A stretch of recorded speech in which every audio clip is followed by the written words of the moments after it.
오늘 나누실 말씀은 에스라 10장 1절에서 5절 말씀입니다. 에스라 10장 1절에서 5절 말씀을 다 함께 읽겠습니다. 에스라가 하나님의 성전 앞에 엎드려 울며 기도하여 죄를 자복할 때에 많은 백성이 크게 통곡하며 이스라엘 중에서 백성의 남녀와 어린아이의 큰 무리가 그 앞에 모인지라. 엘람 자손 중 여예엘의 아들 스가냐가 에스라에게 이르되 우리가 우리 하나님께 범죄하여 이 땅 이방 여자를 맞이하여 아내로 삼았으나 이스라엘에게 아직도 소망이 있나니 곧 내 주의 교훈을 따르며 우리 하나님의 명령을 떨며 준행하는 자의 가르침을 따라 이 모든 아내와 그들의 소생을 다 내보내기로 우리 하나님과 언약을 세우고 율법대로 행할 것이라. 이는 당신이 주장할 일이니 일어나소서, 우리가 도우리니 힘써 행하소서 하니라. 아멘. 이에 에스라가 일어나 제사장들과 레위 사람들과 온 이스라엘에게 이 말대로 행하기를 맹세하게 하매 무리가 맹세하는지라. 아멘.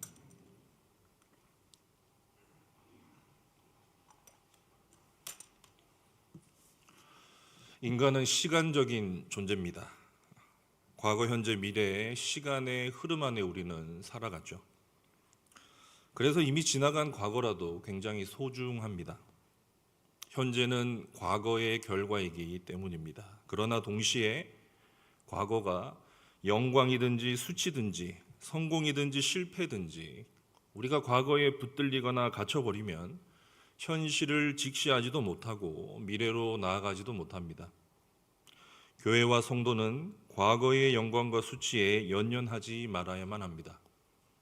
오직 신실하신 하나님의 약속을 붙들고 전능하신 하나님의 주권의 인도하심을 따르며 구원의 하나님의 복음의 능력을 소망해야만 하는 것이죠. 오늘 우리는 말씀을 통해서 예루살렘 폐망 후 바벨론 포로에서 돌아온 유다 백성들을 새 시대의 더 큰 영광으로 이끄시는 하나님의 놀라우신 일하심을 살펴보려고 합니다. 하나님께서 선지자 예레미야를 통해서 말씀하신 예언을 따라 70년 만에 총독 스룹바벨의 인도하에 5만 명가량의 포로가 1차로 귀환합니다. 광경이 그려지십니까? 바벨로니아에서 예루살렘까지 거리가 얼마나 되는 것 같으세요? 1500km입니다. 서울에서 부산까지가 400 정도 되니까 4번입니다. 4번. 4개월이나 걸렸어요. 예루살렘에 도착해서 제단을 봉헌하고 성전에 기초를 놓습니다. 그런데 문제가 생겼습니다. 기뻐해야 되지 않습니까? 그런데 백성들 모두가 기뻐하는 게 아니라 대성통곡하는 백성들이 있었던 것이에요. 에스라 3장 12절 말씀 다 함께 읽어보겠습니다. 제사장들과 레위 사람들과 나이 많은 족장들은 첫 성전을 보았으므로 이제 이 성전의 기초가 놓임을 보고 대성통곡하였으나 여러 사람은 기쁨으로 크게 함성을 지르니 백성이 크게 외치는 소리가 멀리 들리므로 즐거이 부르는 소리와 통곡하는 소리를 백성들이 분간하지 못하였더라. 여러분 상황이 그려지십니까? 좀 분위기가 어떻죠? 성전의 기초가 딱 모였습니다. 여러분 첫 성전이 솔로몬 성전이잖아요. 솔로몬 성전에 비하면 너무 초라한 겁니다. 그런데 백성들 중에는 누가 있었습니까? 아마도 8, 90대 어른들이 계셨던 것 같아요. 바벨론 포로로 끌려가기 전에 솔로몬 성전의 위용을 다 본 거 아니겠습니까? 그 나이 많은 족장들, 유다의 장로들이 지금 뭐하고 있죠? 대성통곡을 합니다. 얼마나 비통했겠어요. 70년이 지나면 다시 회복시켜 준다는 예언의 말씀 하나 붙들고 노구를 이끌고 1500km를 걸어왔는데 성전을 딱 보니까 뭐예요? 초라하기 그지없습니다. 솔로몬 성전과 스룹바벨 성전은요 엄청나게 차이가 났습니다. 솔로몬 성전은 이스라엘 최전성기에 지어졌잖아요. 금, 백향목, 보석으로 장식한 화려하고 웅장한 성전이었습니다. 찬양대도 있었어요. 찬양대가 몇 명인 줄 아십니까? 레위인 4,000명입니다. 성가대가 4천 명이에요, 여러분. 거기다가 아삽, 헤만, 여두둔 집안의 전문적인 음악가들을 동원해서 성전 음악을 담당케 했습니다. 거기에 비파와 수금, 재금, 나팔 동원할 수 있는 모든 악기들을 동원해서 예배를 드렸어요. 상상이 되세요? 그런데요, 거기다가 여호와 하나님께서 임재하여 앉으시는 언약궤가 지성소에 있습니다.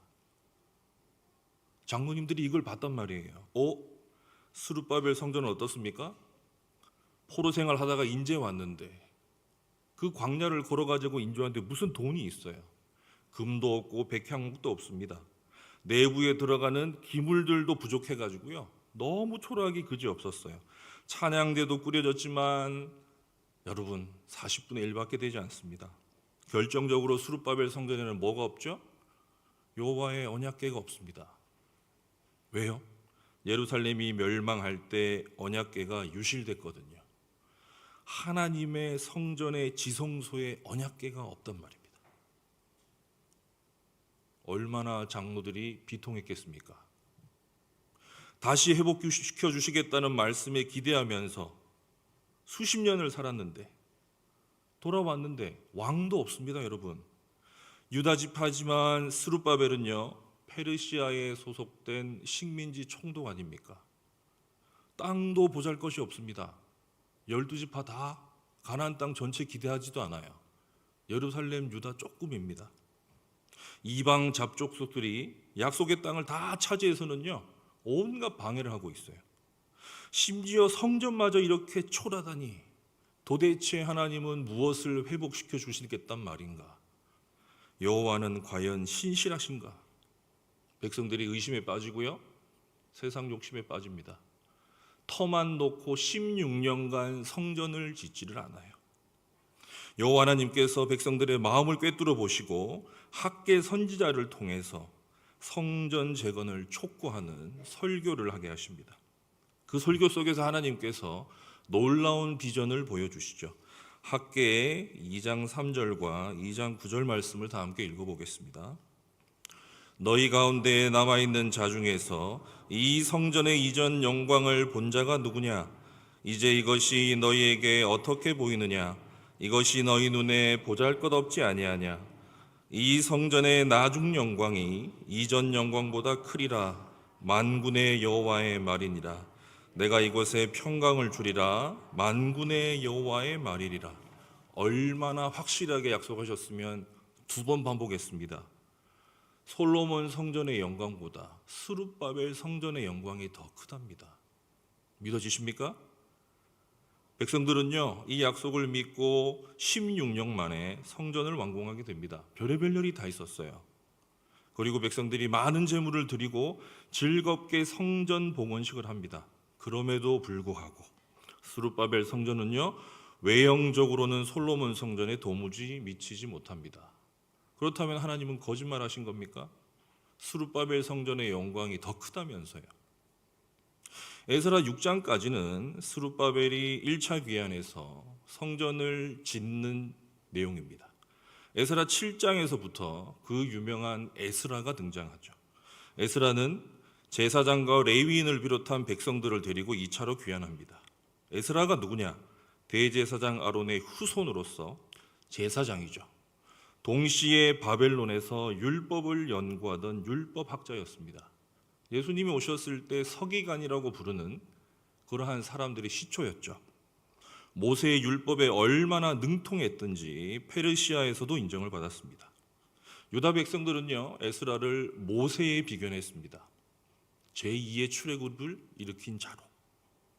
여호와께서 모세를 통해서 모세오경 율법의 말씀을 기록하게 하셨다면 에스라를 통해서는요, 율법의 말씀을 연구하고 백성들에게 그 의미를 풀어 가르치게 한 것이죠. 하나님께서 지금 제사장이요 율법학자인 에스라를 통해서 겉보기에는 보잘것없이 보이는 이 유다 공동체를 더 영광스럽게 빚어가시겠다고 계획하고 계신 것입니다. 성도 여러분, 우리는 구약이 아니라 옛 언약이 아니라 새 언약의 시대를 살아갑니다. 예수 그리스도가 오심으로 구분이 생겼거든요. 새 언약 시대의 성전이 무엇입니까? 에베소서 2장 20절에서 22절 말씀 우리 다 함께 읽어보겠습니다. 너희는 사도들과 선지자들의 터 위에 세우심을 입은 자라. 그리스도 예수께서 친히 모퉁이 돌이 되셨느니라. 그의 안에서 건물마다 서로 연결하여 주 안에서 성전이 되어가고 너희도 성령 안에서 하나님이 거하실 초소가 되기 위하여 그리스도 예수 안에서 함께 지어져 가느니라. 우리가 예배드리고 있는 이 공간을 우린 좀 습관적으로 성전이라고 부릅니다. 그러나 예배당이죠. 우리 예전에 어릴 때는 예배당이라고 많이 그랬습니다. 성전은요, 예배당에 모여 하나님께 감사와 찬양의 예배를 드리는 지금 우리가 성전입니다. 재건된 성전이 건물의 모습으로는요, 솔로몬 성전보다 영광스럽지 못했습니다. 그러나 참된 성전으로 지어져가는 하나님의 백성으로서의 성전으로서는 하나님은 이전 시대보다 더 영광스러운 모습을 이루어내시겠다고 지금 약속하신 거예요. 하나님께 온전히 예배하는 예배자로서의 정체성을 지킨 백성들이 누구냐? 그것이 바로 진정한 성전이었던 것입니다. 그래서요, 에스라는 제사장 아론의 후손이었던 제사장이라고는 에스라의 족보도 상세하게 기록하고 있고, 특별히 에스라는 백성들을 귀환할 때 레위인들을 꼭 동참을 시킵니다. 이유가 뭘까요? 백성들이 오자마자 제일 먼저 뭐 합니까? 하나님 앞에 온갖 풍성한 제물로 예배를 먼저 드립니다. 하나님 앞에 감사의 제사를 드리고 시작하는 거예요. 여러분, 예배가 회복돼야 삶의 모든 영역이 회복되지 않습니까? 왜요? 인간은 예배하는 존재입니다. 하나님의 형상으로 창조되었기 때문이죠. 그래서 인간이 무엇을 예배하느냐가 인생을 결정짓는 거죠. 하나님께서 아론의 후손인 에스라를 통해서 말씀을 따라 제일 먼저 예배를 회복시킨 이유가 여기에 있습니다. 그렇다면 예배가 온전히 회복된 증거가 무엇이죠? 열정에 불타는 겁니까? 감정이 막 고양되는 건가요?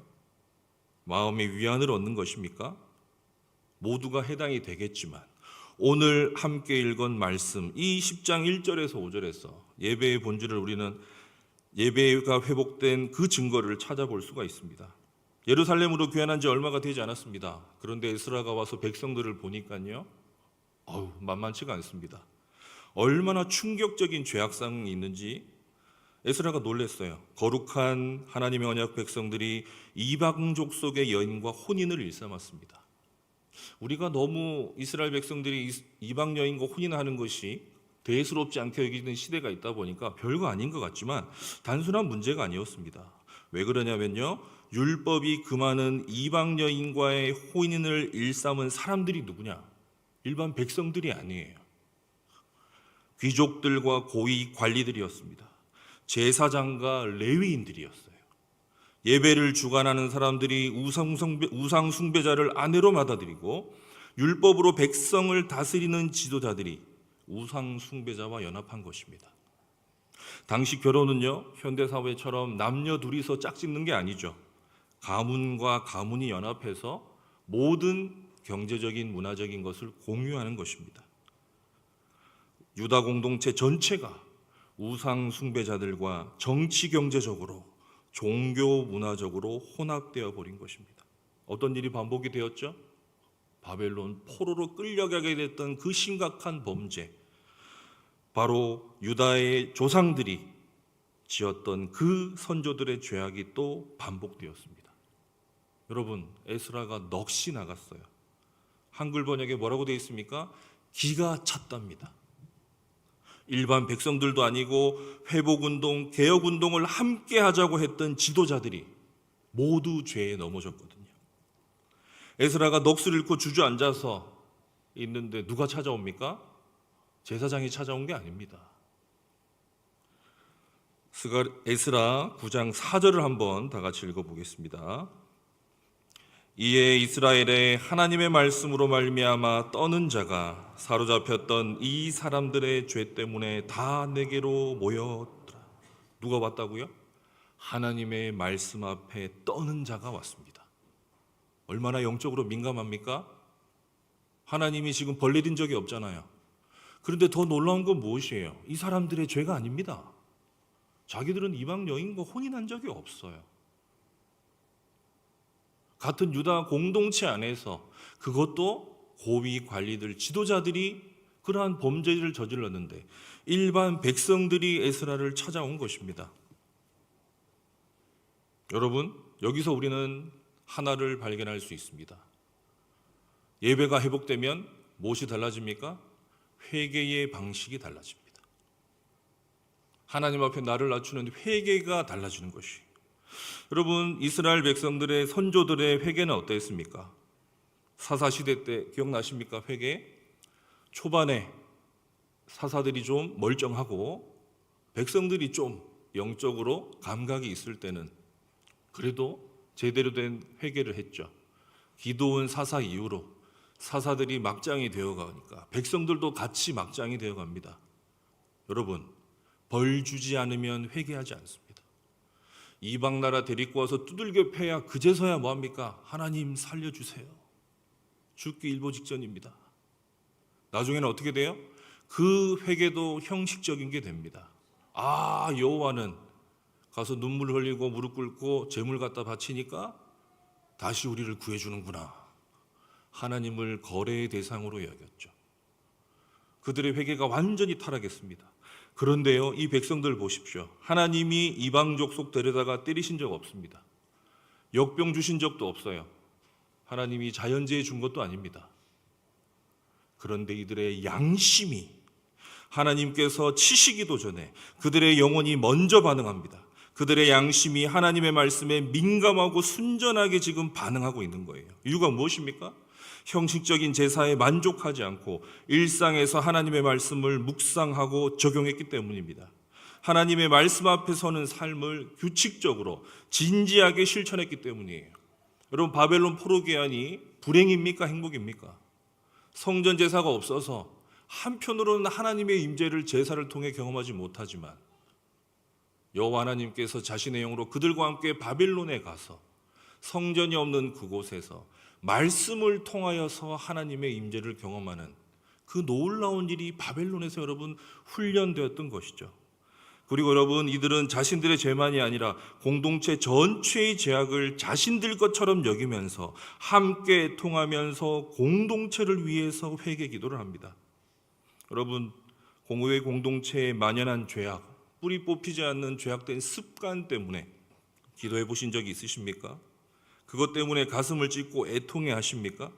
교회 안에서 나만 신앙생활을 하면 잘하면 된다는 식의 내 문제만 해결되면 좋겠다, 내 구원에만 몰두하는 개인주의적인 기도가 만연해 있지 않습니까? 유다 공동체는요, 하나님의 몸된 거룩한 성전으로 함께 지어져가는 공동체의 성화, 그 최초의 본보기가 되어주는 겁니다.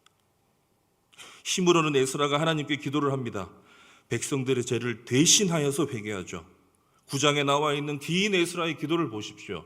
백성들을 정죄하거나 탓하지 않습니다. 유다 백성 모두의 죄라고 고백하죠.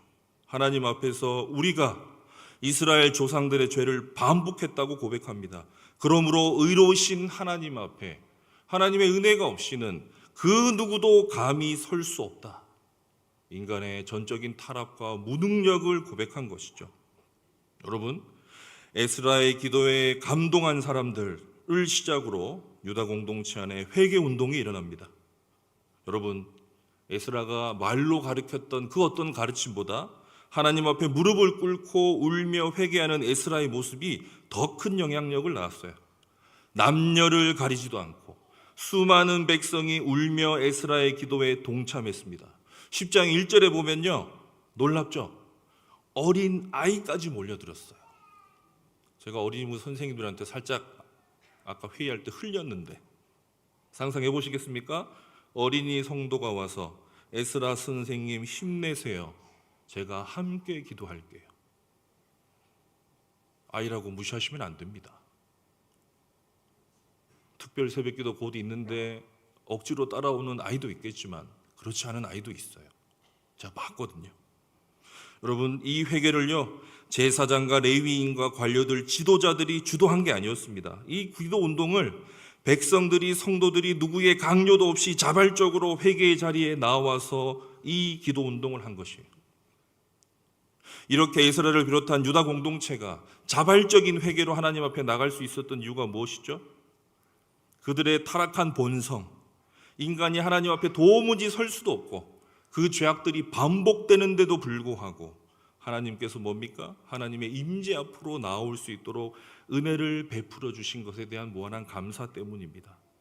은혜가 없다면 죄인을 향해 퍼부어질 하나님의 공의로운 성품을 깊이 인식하고 있었기 때문이에요. 은혜로 인해 죄인에게 쏟아지는 하나님의 긍휼과 자비와 신실하심을 온 마음으로 경험하고 있기 때문입니다. 스가랴가 10장 2절에서 4절에서 이렇게 외칩니다. 우리가 하나님께 범죄하였으나 이스라엘에게 아직 소망이 있습니다. 다시금 하나님께로 회개하며 돌아가 하나님과 언약을 세우고 지켜 행하겠습니다. 우리가 도우겠습니다. 에스라여 힘써 행하소서. 한국교회에 만연한 리더들에 의해서 움직여지는 구조, 우리보다 2000년 이전에 2500년 전이죠.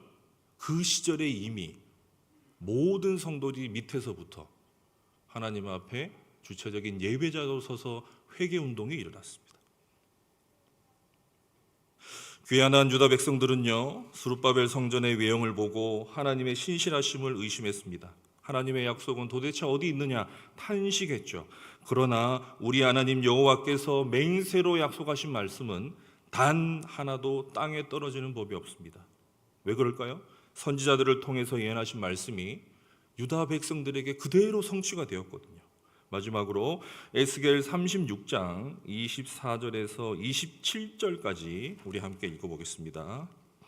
내가 너희를 여러 나라 가운데서 인도하여 내고 여러 민족 가운데서 모아 데리고 고국 땅으로 들어가서 맑은 물을 너희에게 뿌려 너희로 정결케 하되 모든 더러운 것에서와 모든 우상 숭배에서 너희를 정결하게 할 것이며 또 새 영을 너희에게 두고 새 마음을 너희에게 주되 너희 육신에서 굳은 마음을 제거하고 부드러운 마음을 줄 것이며 또 내 영을 너희 속에 두어 너희로 내 율례를 행하게 하리니 너희가 내 규례를 지켜 행할지라. 여러분, 이 에스겔 선지자의 예언이 부분적으로 포로귀환한 유다 백성들에게 성취되었습니다. 그러나 우리는 이미 다 압니다. 이 예언이 무엇을 가리키고 있죠? 이 예언의 궁극적인 종착지가 어디입니까? 사랑하는 성도 여러분, 새 영을 부어서 새 마음을 창조하시고 하나님의 율법을 즐거이 자발적으로 지켜 행하는 놀라운 역사가 일어나는 최종 목적지가 어디예요? 교회입니다. 지금 여기 있는 우리란 말이죠. 코로나 팬데믹 이후에요, 한국교회는 쇠락의 길을 걷고 있다고 소위 전문가라고 하는 분들이 진단을 하고 있습니다. 부흥기를 경험했던 성도들은 한결같이 코로나 탓을 하죠.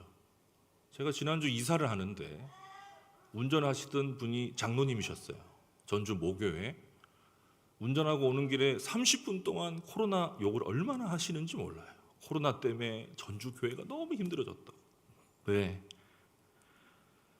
저도 어른 세대들의 마음 충분히 이해합니다. 저도 부흥기 마지막 세대거든요. 제가 이래봬도 호돌이하고 친구 먹던 세대입니다. 게다가 한국에서 제일 잘 나갔던 최초의 기독교 대학 출신이에요. 저는 한국교회 부흥기를 다 경험했습니다. 그런데 여러분, 과연 하나님이 실패하시는 분입니까?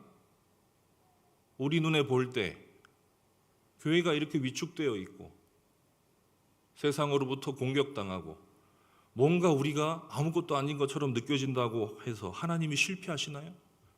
우리 다 고백하잖아요. 코로나가 하나님의 섭리 속에 있다고. 한국교회가 겪고 있는 위기는요, 한편으로는 새로운 부흥을 위한 기회입니다. 이것이 과거에 연연하지 아니하고 하나님의 신실하심과 그분의 전능하심을 의지하는 교회의 성도들이 품어야 되는 소망입니다. 그러므로 사랑하는 성도 여러분, 지금도 우리는 부흥을 갈망해야만 합니다. 문제는요, 성경이 가르치는 참된 부흥이 무엇인가? 20세기 최고의 설교가로 평가받던 마틴 로이드 존스 목사님이 부흥이라는 책을 한 권 쓰셨습니다. 그분이 그 부흥이라는 책에서 이렇게 부흥을 정의했어요. 제가 읽어드릴게요. 부흥이란 복음 전도를 통한 회심 이상이며 교회의 활기찬 열정, 안정된 재정 그 이상을 의미한다. 부흥이란 하나님의 말씀을 듣고 영광 가운데 계시는 하나님을 보는 것이고 그분께로 돌아가는 것이며 그분께 기도하는 것이다. 진정한 부흥이 일어나기 위해서는 새로운 유행을 따를 것이 아니라 오래전부터 믿음의 선진들이 영적 기갈에 달게 마셨던 말씀의 우물을 다시 파야 하는 것이다. 사랑하는 성도 여러분, 누가 뭐래도 주님의 몸된 교회만이 세상의 소망 아닙니까?